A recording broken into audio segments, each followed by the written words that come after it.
Rocket ఎలా కనిపెట్టారో చెప్పనా నేను.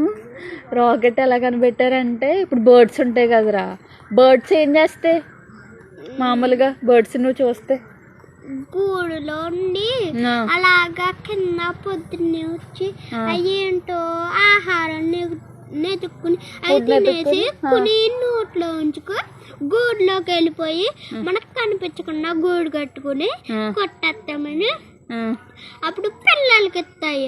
ఎలా ఎత్తే పిల్లలకి ఇలా ఇస్తాయి, అది కరెక్టే. అవి ఇప్పుడు మనమైతే నడుచుకుంటే వెళ్తున్నాము, అవి ఎలా వెళ్తాయి? ఎగురుకుంటాయి. ఎలా ఎగురుతాయి? వాటికి ఏముంటాయి? రెక్కలు ఉంటాయి కదా. అలాగ ఒక మనిషి అంట చాలా సంవత్సరాల క్రితం అలా పడుకున్నాడంట ఒక సముద్రం దగ్గర.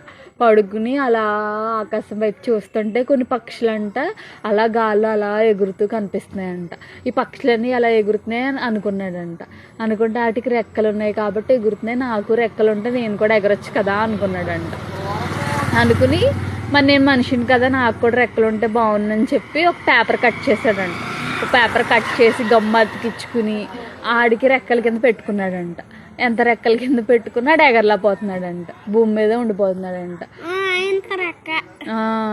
అప్పుడు వాడికి అర్థమైందంట మనిషి వేరు పక్షి వేరు అని అనుకున్నాడంట. అప్పుడు పక్షిని చూసి నేను కూడా పక్షి ఎలా గాల్లోకి ఆకాశంలోకి వెళ్ళి మేఘాలను అవి చూస్తుందో నేను కూడా అలాగే ఎగరాలి అని చెప్పి అనుకున్నాడంట.